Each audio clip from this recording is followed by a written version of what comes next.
In diesem Video wollen wir uns Affinity Designer einmal vornehmen und dort eine Datei, die in Procreate gemalt wurde oder egal wo du sie auch immer malst, tracen. Das heißt, wir wollen sie in einen Vektor verwandeln. Ja, vielleicht denkst du jetzt, wofür ist das gut, wozu ist das überhaupt nötig? Ja, es ist eine sehr schöne Fähigkeit, die du hier erlernst, denn im Endeffekt kannst du dann aus jeder beliebigen Datei, die du auf einem Blatt Papier malst oder aber auch in Procreate malst, auf deinen Rechner schicken und in Affinity Designer tracen. Und dann hast du eine Vektordatei, die du beliebig vergrößern kannst. Selbst wenn du deine Datei in Procreate malst, ist es ja nun mal so, dass es eine pixelbasierte Datei ist und dementsprechend kannst du sie nicht beliebig groß ziehen, weil sie dann eben unscharf wird. Und wenn wir das Ganze jetzt als Vektor haben, dann kannst du die Datei beliebig groß machen und für beliebige Projekte verwenden und auch verkaufen. Ne? Deswegen, wir sind unserem Thema treu. Wir wollen hier digitale Produkte erstellen und in dem Fall kannst du auch wieder eine digitale Datei erstellen. Genau das machen wir jetzt. Ein kurzer Hinweis noch. Wir haben einen großen Kurs zu Affinity Designer. Dort lernst du wirklich alles von A bis Z inklusive kleiner Workshops, vieler kleiner Workshops, in denen du wiederum spezielle Funktionen von Affinity kennenlernst. Ich verlinke das hier unter dem Video, sodass du dir den Kurs einmal anschauen kannst. Jetzt schauen wir uns erst einmal an, wie das mit dem Tracen funktioniert. Bevor wir mit dem Tracing loslegen, möchte ich dir einmal erklären, warum es eine gute Idee ist, Objekte zu tracen. Natürlich gibt es pixelbasiertes und vektorbasiertes und natürlich hat beides eine absolute Daseinsberechtigung. Und natürlich können wir Sachen, die als PNG sind, auch in einer so großen Auflösung speichern oder als JPG, dass wir zunächst einmal den Unterschied gar nicht merken. Also hier ist zum Beispiel die Katze als PNG gespeichert und die hat eine sehr hohe Auflösung. Wenn ich da jetzt reinzoome erst einmal wird dir gar nichts auffallen. Wenn wir aber noch weiter reinzoomen und die Katze noch größer haben wollen, dann passiert genau das. Du siehst hier so eine Treppchenbildung. Das heißt, du siehst hier genau die einzelnen Pixel. Und das ist natürlich nicht immer gefragt. Wenn du jetzt ein Plakat designen möchtest zum Beispiel, dann brauchst du das Ganze sehr groß. Und dann macht es natürlich keinen Sinn, Objekte als PNG oder als JPG zu haben, weil dann kann es durchaus passieren, dass das Ganze unscharf wird. Und das wollen wir natürlich nicht. Und aus dem Grund genau gibt es eben das Vektor. Der Vektor besteht aus einzelnen Knoten und nicht mehr aus Punkten wie bei den Pixeln. Und das ist eine mathematische Berechnung. Und aus diesem Grund kann es dir nicht passieren, dass es hier zu einer Treppchenbildung kommt. Wenn wir hier also jetzt reinzoomen und egal wie weit wir das tun, du siehst schon, es passiert nichts. Ne? Es gibt keine Treppchen mehr. Also die einzelnen Pixel sind nicht zu sehen. Es kommt also ganz auf das Objekt an, das du hier bearbeiten möchtest. Natürlich kann das eine oder das andere mal sinnvoll sein, aber im Großen und Ganzen kannst du dir merken, wenn du grafisch arbeiten möchtest, das heißt, wenn du Plakate erstellen willst oder für Bücher oder was auch immer, ist es eigentlich fast immer eine gute Idee, Vektoren zu nehmen. Und wenn wir das jetzt einfach im Kopf behalten, gehen wir in die nächste Lektion und schauen uns einmal an, wie das Ganze funktioniert, wie du aus jedem beliebigen pixelbasierten Bild eine Vektordatei erzeugen kannst. Jetzt werden wir die Katze tracen, das heißt zunächst einmal müssen wir diese hier in unser Dokument bringen und dazu gehen wir auf Datei und dann platzieren und ich hole die jetzt von meinem Schreibtisch und sag einfach öffnen und habe die dann hier im Dokument. Das heißt, ich muss das jetzt einmal hier aufziehen, einmal da reinklicken, dann ist das in genau derselben Größe platziert, wie ich das vorher gemacht habe. Ich schütze das Dokument jetzt, das heißt, oben rechts hier in der Ecke ist so ein kleines Schloss in meiner Ebenenpalette, da kann ich das schützen. Wenn du die Ebenenpalette nicht siehst, dann findest du die unter Ansicht, Studio und dann eben Ebenen. Dann öffnet die sich einfach irgendwo auf deinem Bildschirm und dann kannst du sie natürlich beliebig anordnen. Im ersten Schritt schützen wir also unsere Datei. Das heißt, jetzt habe ich hier das kleine Schloss aktiviert und nun drehe ich die Deckkraft herunter, sodass ich noch ganz leicht sehen kann, was ich da jetzt trace. Und dann können wir auch schon loslegen. Das machen wir hier, indem wir erstmal eine neue Ebene erstellen und anschließend mit dem Zeichenwerkzeug und dann fahren wir die Linien nach.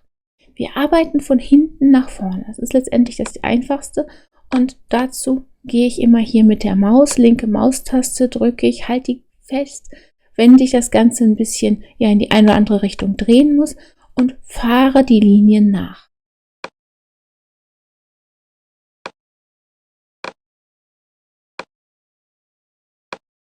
Du siehst, ich gehe hier bei einer größeren Rundung komplett darüber und ziehe das dann erst, so wie hier jetzt auch.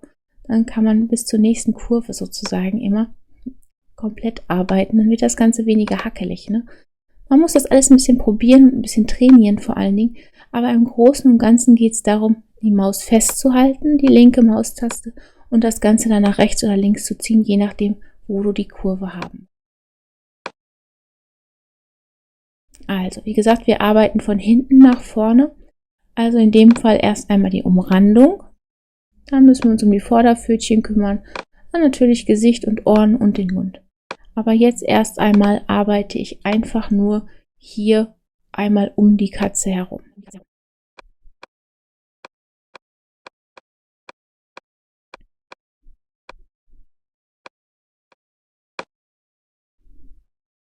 Arbeite hier unbedingt ganz ordentlich. Das ist nämlich sehr wichtig, weil auch gerade hier, wenn jetzt die Kurve kommt am Schwänzchen, da ist es ganz wichtig, dass das nicht einfach so rechts abgeschnitten ist, sondern dass du das wirklich in die Runde bekommst und damit das Schwänzchen auch eine runde Kuppe hat hier. Deswegen ganz wichtig, dass du hier ordentlich arbeitest und lieber einen Punkt mehr setzt als einen zu wenig. Sei denn so wie hier jetzt, da haben wir eine lange Kurve, da kann ich das in einem durcharbeiten, da ist das nicht ganz so wichtig. Und jetzt siehst du, ich klicke hier einfach, im Prinzip brauche ich jetzt 3 Rundungen und jetzt gehe ich einfach hin und ziehe das runter gleich und dann habe ich die Pfötchen auch schon. Aber erst einmal machen wir das jetzt grob hier entlang, wie wir es gleich sehen, warum ich das jetzt so gemacht habe.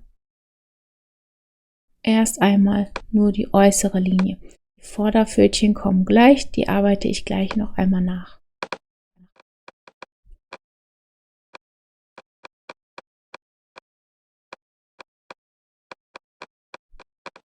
So, und jetzt können wir unsere erste Kurve auch abschließen. Jetzt nehme ich das Direktauswahlwerkzeug und dann kann ich das Ganze hier verschieben. Das heißt, ich habe das jetzt erstmal zugemacht und jetzt verschiebe ich noch einmal, damit das genau da drauf passt. Jetzt kann ich jeden einzelnen Punkt anfassen und im Prinzip an der Linie entlang gehen und nochmal gucken, dass ich schöne Rundungen hier habe. Und wie gesagt, ich will das ja nicht hackelig haben. Ich möchte das ja schön rund und fließend haben. Ich kann auch immer noch mal reinzoomen mit Command Plus und dann kannst du das noch besser anfassen hier und noch besser verschieben und tracen letztendlich. Also geh noch mal ruhig einmal hier komplett entlang. Du kannst auch noch zusätzliche Punkte setzen natürlich, wenn du noch welche benötigst und das Ganze dann noch mal anpassen. Du siehst, es sind immer noch so kleine Ecken, wo es nicht so richtig passt. Da gehen wir dann nochmal entlang. Auch gar nicht schlimm. Es dauert am Anfang alles natürlich ein bisschen länger. Das Tracen ist, man muss da wirklich Geduld für aufbringen, das alles nochmal in Ruhe nachzuarbeiten, damit man es auch wirklich schön hat. Der dicke Vorteil, den haben wir ja schon herausgefunden, ist, dass wir das hinterher beliebig groß machen können, im Gegensatz zu einem pixelbasierten Bild. Und das ist natürlich nicht zu verachten. Also deswegen, die Arbeit lohnt sich schon.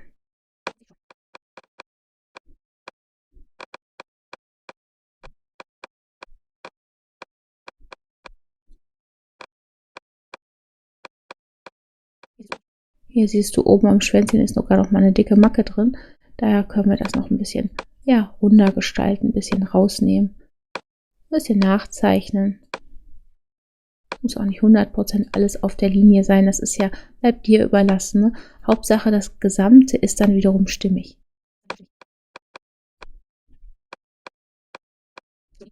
So, die Pfötchen bleiben jetzt erst einmal so, wie sie sind. Und dann gehe ich da noch mal rein, klicke da drauf, dass ich noch verschiedene Punkte habe. Also noch einmal gucken. einmal in die Mitte reinklicken. Jetzt habe ich einen neuen Punkt und ziehe das Ganze dann nach unten. Und natürlich kann ich noch weitere Punkte bekommen und das dann noch weiter anpassen, wenn denn nötig. Ne? Ansonsten kann ich hier einfach die Anker ziehen, also die Angeln hier ziehen und kann das Ganze dann ja so auf die Linie bekommen. Du siehst, hier brauchen wir immer wieder die Rundung und sieht das Ganze natürlich auch nicht aus, ne, wenn wir das nicht rund gestalten, sondern einfach so eckig nachfahren. Ja, ich meine, natürlich, die Katze ist selbst gezeichnet und die muss nicht 100% glatt sein, aber so im Großen und Ganzen sollten wir uns doch schon an dem orientieren, was hier gemalt ist und das nachfahren.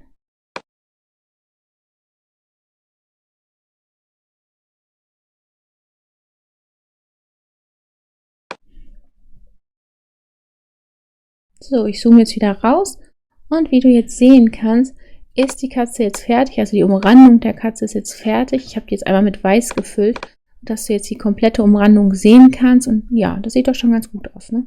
Jetzt müssen wir uns ums Innenleben kümmern. Gefüllt habe ich das Kätzchen jetzt mit Weiß, nicht zuletzt, ja, weil sie ist ja weiß, ne? Deswegen ist es schon mal gut, wenn wir hier das Ganze schon mal weiß füllen. Und das machen wir hier natürlich hier über den kleinen Punkt oben. Das können wir später noch machen. Erstmal brauchen wir den Rest noch. Gleich füllen wir das wieder mit Weiß, aber jetzt erstmal lasse ich die Füllung raus und gehe weiter meinen Umrandungen nach. Also wieder auf den Zeichenstift hier und jetzt müssen wir die inneren Linien setzen.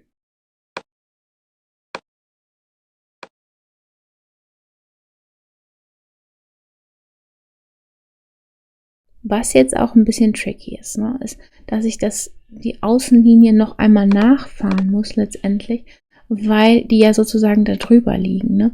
Deswegen hier ja, geht es darum, dass du genau aufpasst, dass du jetzt nicht das so zeichnest, dass man das sieht. Ne?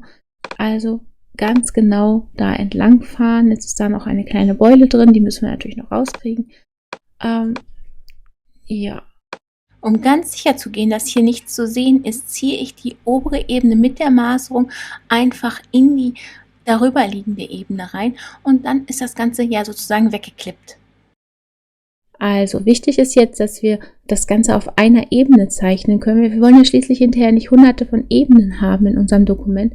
Und dazu gehe ich jetzt hier in der Leiste genau auf diese Ebene neue Kurven zu ausgewählten Kurvenobjekten hinzufügen. Und ja, da machen wir dann einfach weiter. Ne? Also wir fügen jetzt einfach hier die nächste Kurve, das nächste Kurvenobjekt sozusagen hinzu.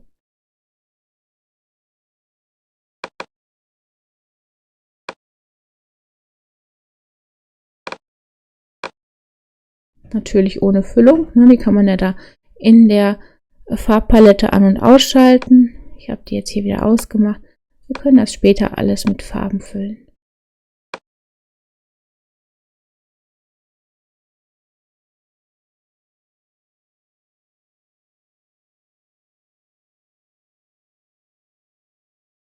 Vielleicht stellst du dir jetzt die Frage, warum wir das nicht einfach automatisch machen. Ne?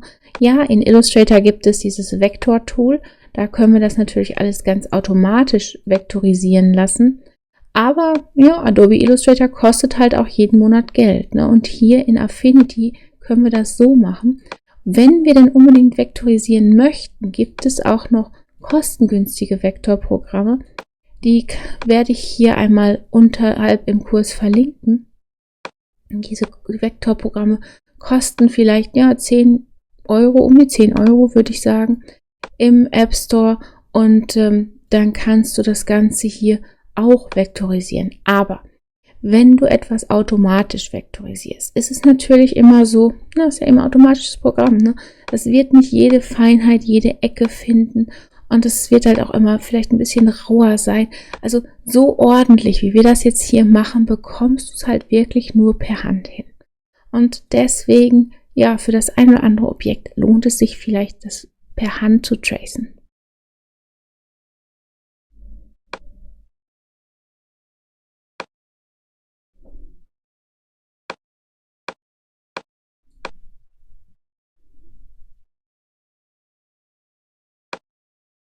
So, schließen wir jetzt die Kurve wieder. Dann haben wir die auch fertig. Können wir wieder einmal testen. So sieht es dann hinterher aus. Schwarzer Rand. Funktioniert prima. Okay, weiter geht's. Wir bleiben auf der Ebene, fügen da wieder etwas hinzu. Natürlich weiter mit dem Zeichenstift. Und ja, gehen dann wieder die nächste Ecke entlang.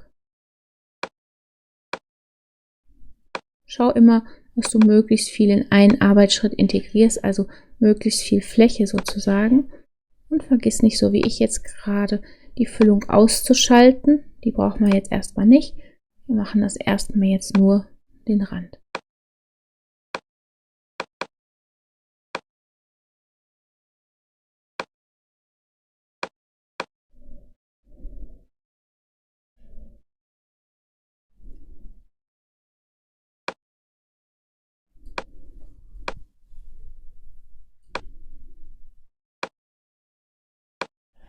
Wieder die Füllung an, stelle ich wieder aus und bereite das nächste Objekt vor.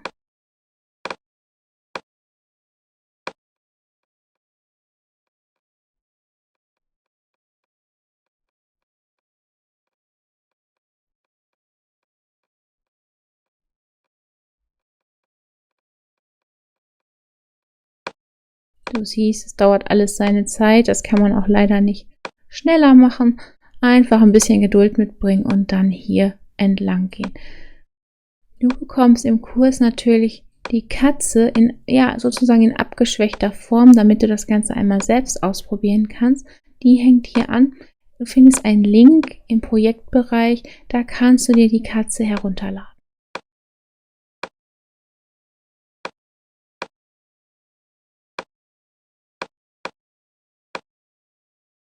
Natürlich kannst du auch jedes andere Objekt tracen, was dir gefällt. Ich werde einfach ein paar in den Backstage-Bereich auf die designresort.de packen.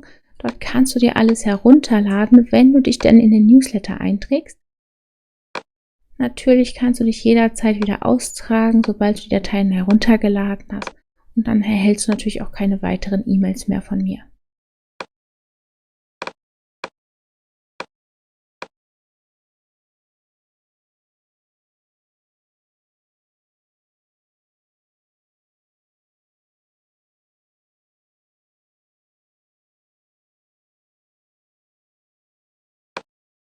So, immer einmal überprüfen. Fülle ich das Ganze hier mit Schwarz und du siehst, ja, funktioniert. Dann können wir wieder die Füllung rausnehmen und weiterarbeiten.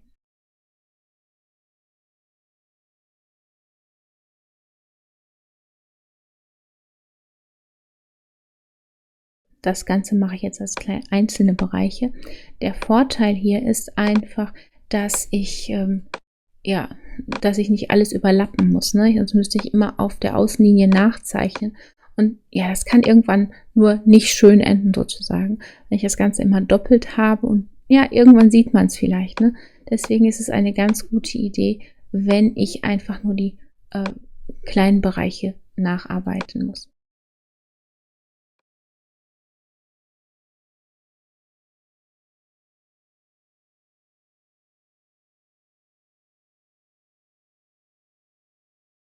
Okay, soweit, so gut. Ist der Bereich auch fertig. Jetzt müssen wir uns noch einmal darum kümmern. Passt das alles richtig? Das sieht doch schon mal sehr gut aus. Jetzt müssen wir uns um die Pfötchen kümmern und natürlich noch das Gesicht. Und oben die schwarzen Streifen gehören natürlich auch noch dazu.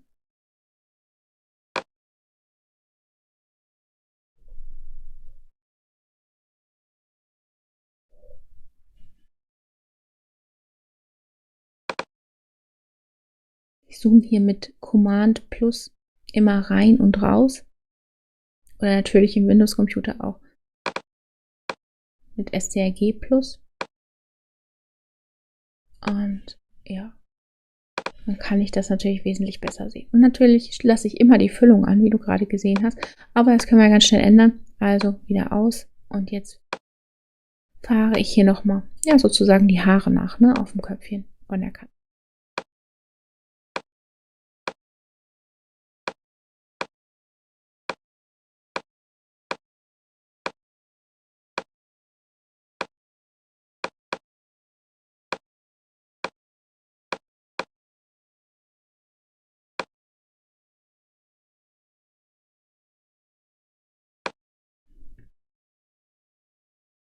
Okay, haben wir den nächsten Bereich fertig. Jetzt können wir uns endlich an die Augen begeben.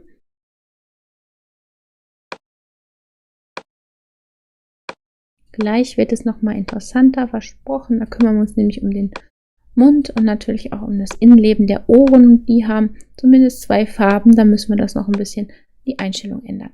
Aber zunächst einmal machen wir hier genauso weiter. Ja, ich weiß, es ist nicht die spannendste Arbeit, aber vertrau mir, es ist auf jeden Fall eine sehr effektive und vor allen Dingen hinterher eine sehr schöne Arbeit, weil du deine Figur benutzen kannst in der Größe, die du gerne möchtest. Du bist nicht mehr darauf festgelegt, eine bestimmte Größe einzuhalten, weil als Vektor kann man natürlich die Größe beliebig skalieren.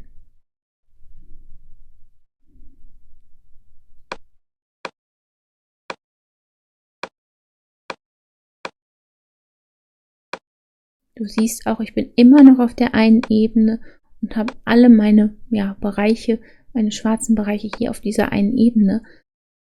Das führt natürlich dazu, dass mein Dokument sehr viel aufgeräumter ist und auch sehr wahrscheinlich, ich habe es jetzt noch nicht ausprobiert, aber ich denke mal, die Größe ist auch sehr viel angenehmer, ne? Wenn der Computer dann nicht hinterher große Dateien handeln muss, ist das nie verkehrt.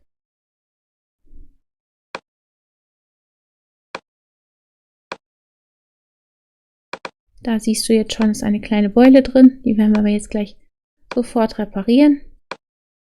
Dazu gehen wir auf das Direktausfallwerkzeug, klicken da einmal rein und dann können wir die Punkte noch einmal anpassen.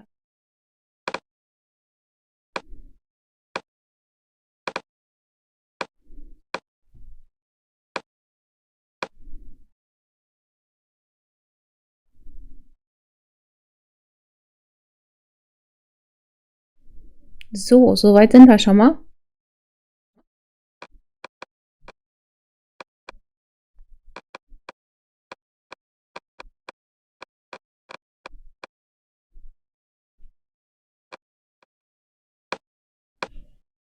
Einmal testen. Ja, soweit ist es schwarz. Jetzt müssen wir uns noch um die Pfötchen und natürlich um das Gesicht kümmern.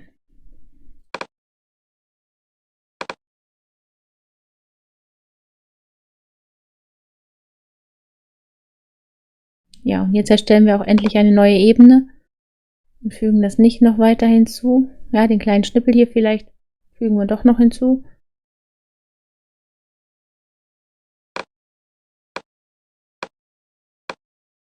So, letztendlich ist das ja auch schwarz, ne?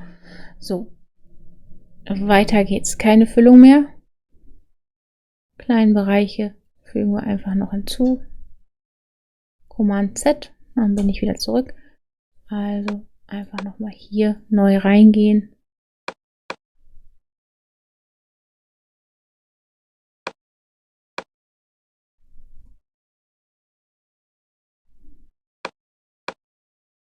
Ja, man muss hier einfach einen neuen Punkt ansetzen und manchmal will das Programm nicht so wie ich. Deswegen einfach Command Z, wenn dir das passiert, gehst du nochmal einen Schritt zurück und dann kannst du hier auch weitermachen.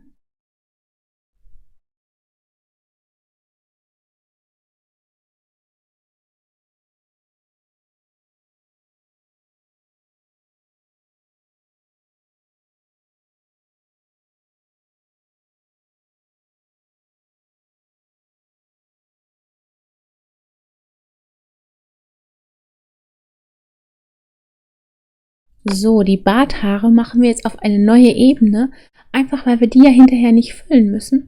Deswegen erstelle ich jetzt mal hier eine neue Ebene und mache dann meine Barthaare da drauf.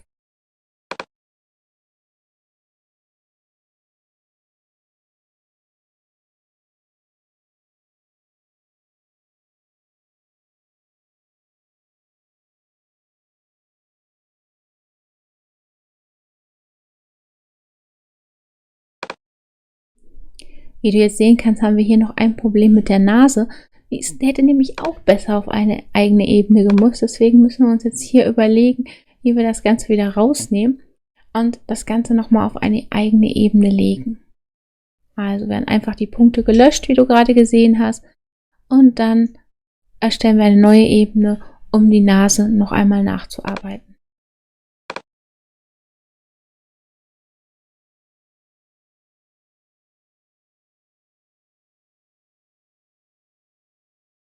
Ich ziehe jetzt hier einfach die Kontur sehr hoch, um meine Füllung in der Nase, also um die leere Füllung sozusagen zu bekommen.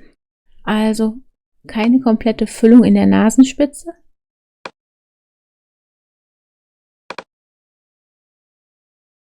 Jetzt müssen wir uns noch um den Mund und die Ohren kümmern.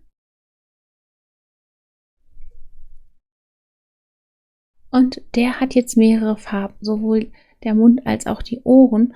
Und ja, deswegen müssen wir nochmal komplett neu ansetzen natürlich.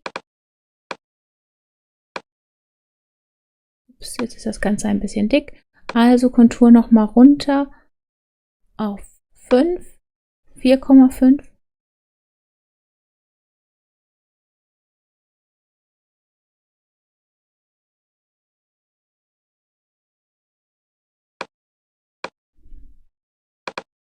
Wenn das nicht ganz passt, nimmst du einfach nochmal das Direktauswahlwerkzeug und passt dann deine Kurven an, fügst notfalls noch ein paar Punkte hinzu und dann können wir das hier an die Rundung genau anpassen.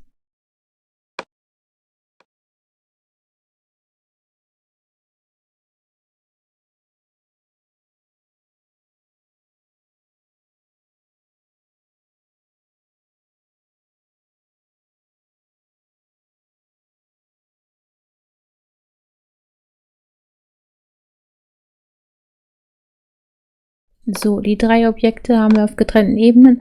Deshalb können wir das natürlich jetzt mit einer Farbe füllen. Und das machen wir jetzt hier auch mal. Und zwar müssen wir uns erstmal von dem richtigen Bild die Farbe picken sozusagen, weil die ja alle eine Farbe hat. Deswegen gehen wir jetzt hier mit dem Pipettenwerkzeug und nehmen die Farbe einmal auf. Also wir gehen jetzt einmal in die Farbpalette und gehen da auf die Pipette. Und wenn wir da einmal draufklicken und das mit der linken Maustaste festhalten, können wir über das Ohr gehen und die Farbe aufnehmen. Jetzt stelle ich das wieder runter oder kann es auch ganz ausmachen und kann jetzt meine Bereiche füllen. Also einmal anklicken als Füllung und dann habe ich das Ganze gefüllt.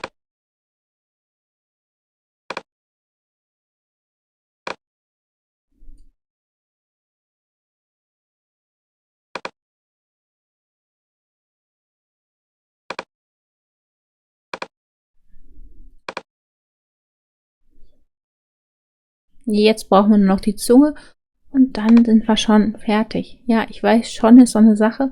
Das dauert alles seine Zeit, das ist mir klar. Aber wie gesagt, das Ergebnis kann sich sehen lassen.